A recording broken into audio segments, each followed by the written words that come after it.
Hello friends, welcome to secret of சமையல். இன்னைக்கு நம்மளோட சேனல்ல நாம பார்க்க போறது வீட்லயே எப்படி வெண்ணெய் எடுத்து நெய் காய்ச்சறது அப்படின்னு பார்க்க போறோம். நாம இன்னைக்கு யூஸ் பண்ண போறது பசும் பால். அதாவது பால்ல இருந்து ஆடையில இருந்து வெண்ணெய் எடுத்து எப்படி நெய் காய்ச்சறது பர்ஃபெக்டா அப்படின்னு தான் நம்ம இன்னைக்கு பார்க்க போறோம்.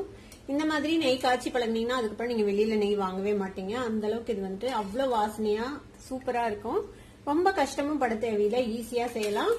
நிறைய பணமும் மிச்சமாகும் நமக்கு. நான் ஒரு பாத்திரத்துல ஒரு 1/2 லிட்டர் பால் ஊத்தி வச்சிருக்கிறேன். இது வந்துட்டு பசும் பால். பால் ப்ரொக்யூர் பண்ணுவாங்கல்ல சொசைட்டி, அங்கிருந்து வாங்கின பால். இது கொஞ்சம் தண்ணியா தான் இருக்கும் மாட்டுப்பால் எப்போதுமே. பால் நல்லா பொங்கிடுச்சு. அடுப்பு ஆஃப் பண்ணிடலாம். நம்ம அடுப்பு அணைச்சிட்டு இந்த மாதிரி ஒரு மூடி போட்டு மூடி வச்சு நல்லா ஆற விட்டுருங்க. நல்லா ஆறுனதுக்கு அப்புறம் இதை தூக்கி ஃப்ரிட்ஜ்ல நம்ம வச்சிட போறோம் ஓவர் நைட். நாளைக்கு காலையில நம்ம வந்துட்டு பாலாடையை இதுல இருந்து கலெக்ட் பண்ணி போறோம். இப்ப நேத்து காய்ச்சி வச்ச பால் ஓவர் நைட் நம்ம ஃப்ரிட்ஜ்ல வச்சிருந்தோம். இப்ப நம்ம ஓபன் பண்ணி பார்க்கலாம். பாத்தீங்கன்னா தெரியும், மேல வந்துட்டு ஆடை வந்து நல்லா கட்டி இருக்குது. பொதுவாவே பசும்பால்ல வந்துட்டு பெருசா நிறைய எல்லாம் ஆடை கட்டாது, கம்மியா தான் இருக்கும். பாலுங்காம இந்த மாதிரி நம்ம ஆடையை மட்டும் கலெக்ட் பண்ணிக்கலாம். எருமை பாலா இருந்துச்சுன்னா நிறைய ஆடை கட்டும், நல்லா கெட்டியா. ஆனா பசும்பால்ல வந்து இந்த மாதிரி தான் கொஞ்சம் லைட்டா தான் இருக்கும். நான் ஆல்ரெடி இந்த மாதிரி ஆடை கலெக்ட் பண்ணி வச்சிருக்கேன். இது வந்துட்டு ஒரு வாரம் கலெக்ட் பண்ணது. இதை வந்துட்டு இதுல சேர்த்துக்கலாம். இதே எருமை பாலா இருந்துச்சுன்னா இப்படி இந்த மாதிரி ஸ்பூன்ல எடுத்தோம்னு வச்சுக்கோங்களேன், அப்படியே ஃபுல்லா கட்டியா வரும். ஆனா பசும்பால்ல அந்த மாதிரி வராது. ஆனா பசும்பால்ல வந்துட்டு நெய் காய்ச்சணும்னா அவ்வளவு டேஸ்டியா இருக்கும், நல்ல மணமா இருக்கும்.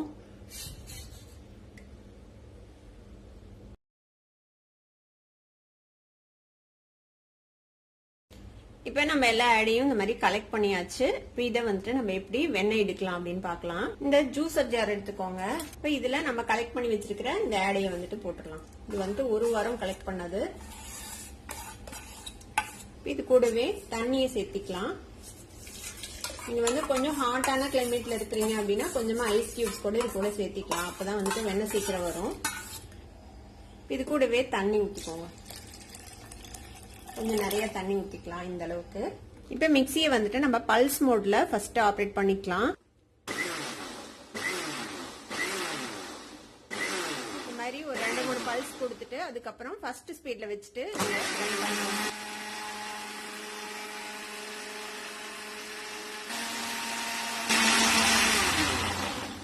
ஆஃப் பண்ணியாச்சு. ஜஸ்ட் ஒரு நிமிஷம் கூட நான் போட்டிருக்க மாட்டேன். இப்ப நம்ம ஓபன் பண்ணி பார்க்கலாம். பாத்தீங்கன்னா தெரியும், சூப்பரா வெண்ணெய் திரண்டு வந்துச்சு பாருங்க. இப்ப இதை வந்துட்டு ஒரு பாத்திரத்துக்கு மாத்திடலாம். இந்த ஜாரை கிளீன் பண்றதும் ஈஸி தான். கொஞ்சமா சுடு தண்ணி வச்சுட்டு இதுல ஊத்தி நல்லா ஒரு தடவை குலுக்கிட்டீங்கன்னாவே இந்த இதெல்லாம் போய் பிஸ்கெல்லாம் போயிடும். அதுக்கப்புறம் நம்ம எப்போதும் போல கிளீன் பண்ணிக்கலாம் டிஷ் வாஷ் லிக்விட் போட்டு. இப்போ ஒரு பாத்திரத்துல இந்த மாதிரி தண்ணி வச்சுக்கோங்க. இப்ப இந்த வெண்ணெய இந்த மாதிரி கையிலேயே ஒண்ணு சேர்த்து நம்ம எடுத்துட வேண்டியதுதான்.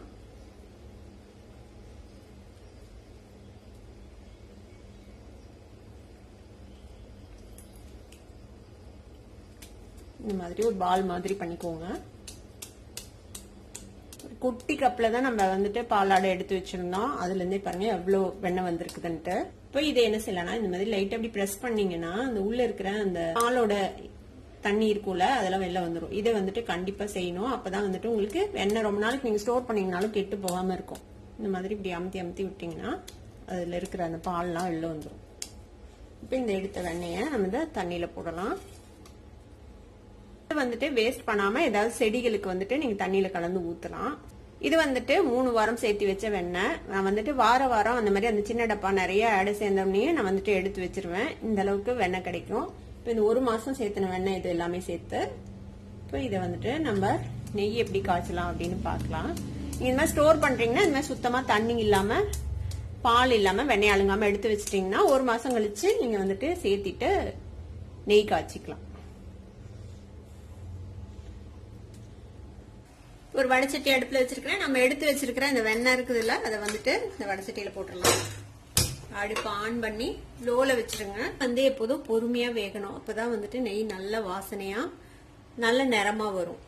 இந்த மாதிரி நல்லா லோ ஃபிளேம்லயே வச்சுட்டு இது ஃபுல்லா மெல்ட் ஆகட்டும். அது வரைக்கும் வெயிட் பண்ணலாம். வெண்ணெய் நல்லா உருக ஆரம்பிச்சிருக்குது. இது நல்லா ஃபுல்லா உருகட்டும். இப்ப எல்லா வெண்ணையுமே நல்லா உருகிடுச்சு. இப்ப பாத்தீங்கன்னா ஒரு மாதிரி திக் திக்கான கன்சிஸ்டன்சில இருக்குதுல்ல, இந்த திக் கன்சிஸ்டன்சி போய் ஒரு மாதிரி எண்ணெய் மாதிரி தெளிஞ்சு வரும். கீழே வந்துட்டு அந்த பால் ஏடோட அந்த மில்க் சாலிட்ஸ் எல்லாம் கீழே வந்துட்டு செட்டில் ஆக ஆரம்பிக்கும். அது வரைக்கும் நம்ம இதை வந்துட்டு வேக வைக்கணும். லோ ஃப்ளேம்லயே இருக்கட்டும், ஃப்ளேம் வந்து அதிகப்படுத்தி வைக்க வேண்டாம். பாத்தீங்கன்னா தெரியும், நல்லா நுரைச்சு இப்பதான் வேக ஆரம்பிக்குது, பபிள் பபிளா வருது பாருங்க. இப்படியே வேகட்டும் லோ ஃப்ளேம்லயே. திக்கா இருந்தது மாதிரி கொஞ்சம் கொஞ்சமா அந்த ஆயிலியான ஒரு டெக்ஸ்சருக்கு மாறிட்டு இருக்கு பாருங்க. இது பசு நெய்ங்கிறதுனால பாருங்க நல்ல ஒரு மஞ்சள் குளிச்ச மாதிரி கலர்ல இருக்கும். இதே எருமை பால்ல நம்ம இந்த பாலேடு எடுத்து செஞ்சோம்னா அது வந்துட்டு இந்த மாதிரி கலர்ல வராது, கொஞ்சம் வெள்ளையா தான் இருக்கும். இப்போ பார்க்கும்போது உங்களுக்கு டிஃப்ரென்ஸ் தெரியும் கன்சிஸ்டன்சில. பாருங்க மேல அந்த நுரைச்சு இருந்ததுல அதெல்லாம் வெந்து கொஞ்சம் அடங்கிடுச்சு அந்த பபிள்ஸ்லாம். ஒரு 5 நிமிஷம் வெந்திருக்கும். இப்போ இன்னொரு 5 நிமிஷம் ஆகும் நம்ம நெய் ரெடி ஆகிறதுக்கு. ஃப்ளேமை தொடர்ந்து லோலயே வச்சுக்கோங்க. இன்னொரு 3 நிமிஷம் ஆச்சு. பாத்தீங்கன்னா தெரியும் பாருங்க, இனிமே நல்லா கிளியர் ஆயிடுச்சு. இந்த பபிள்ஸ்லாம் வந்து கொஞ்சம் கிளியரான பபிள்ஸா இருக்கும். இப்ப இன்னும் கூட கொஞ்ச நேரம் வேகணும், இன்னொரு 2 நிமிஷம் வேகட்டும். இன்னுமே பாருங்க வெள்ளையாவே இருக்கு இந்த மில்க் சாலிட்ஸ்லாம். இன்னும் கொஞ்சம் ஃப்ரை ஆகணும், இதுலயே கொஞ்சம் கோல்டன் கலரா அது மாறணும், அது வரைக்கும் வேகட்டும். இந்த வெள்ளையா மிதந்ததெல்லாம் இப்ப கலர் கொஞ்சம் கொஞ்சமா மாறி கோல்டன் கலர் ஆக ஆரம்பிச்சிருச்சு.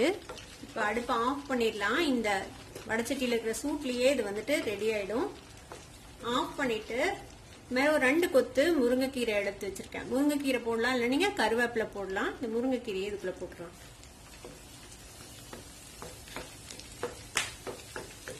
அடுப்பு ஆஃப் பண்ணிட்டேன் நானு.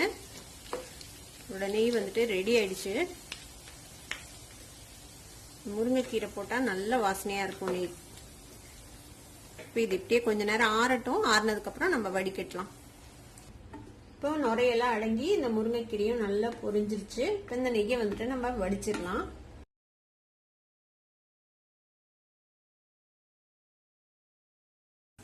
நம்ம வீட்லயே எடுக்கிற வெண்ணெய்ங்கிறதுனால இதுல பெருசா வேஸ்டேஜும் இருக்காது.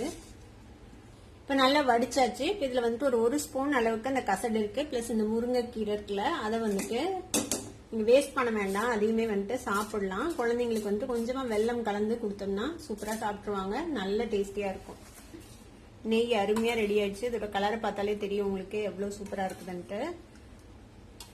இது காய்ச்சும் போது பாத்தீங்கன்னா வீட்டையே தூக்கும் மனம், அந்த அளவுக்கு சூப்பர் வாசனையா இருக்கும் இந்த நெய். இது கூட கொஞ்சமா வெல்லம் இல்லைன்னா நாட்டு சர்க்கரை இல்ல வெள்ளை சர்க்கரை ஏதாவது கலந்து இது கலந்து மிக்ஸ் பண்ணி குழந்தைங்களுக்கு கொடுத்தீங்கன்னா நல்லா சாப்பிட்டுருவாங்க. இந்த முருங்கைக்கீரையும் நல்ல மொறுமொறுன்னு இருக்கும், அதனால சாப்பிட்றதுக்கு நல்லா இருக்கும். முருங்கைக்கீரையை மட்டும் உருவி போட்டுடலாம். இந்த குச்சி எடுத்துட்டு நம்ம வீட்லயே எடுத்த வெண்ணெய் அப்படிங்கிறதுனால பெருசா வேஸ்டேஜே இல்ல. இதே நம்ம கடையில வெண்ணெய் வாங்கி காய்ச்சோம்னா நிறைய வேஸ்டேஜ் இருக்கும். ரொம்ப நல்லா இருக்கும் மொறுமொறுன்னு சாப்பிட்றதுக்கு. இந்த முருங்கைக்கீரையோட நல்லா கமகமன்னு மணக்கிற சுத்தமான பசு நெய் ரெடி ஆயிடுச்சு வீட்லயே. நீங்களும் இந்த மாதிரி பால்ல இருந்து வெண்ணெய் எடுத்து காய்ச்சி பாருங்க. அதுக்கப்புறம் நெய் வெளியில வாங்கவே மாட்டீங்க.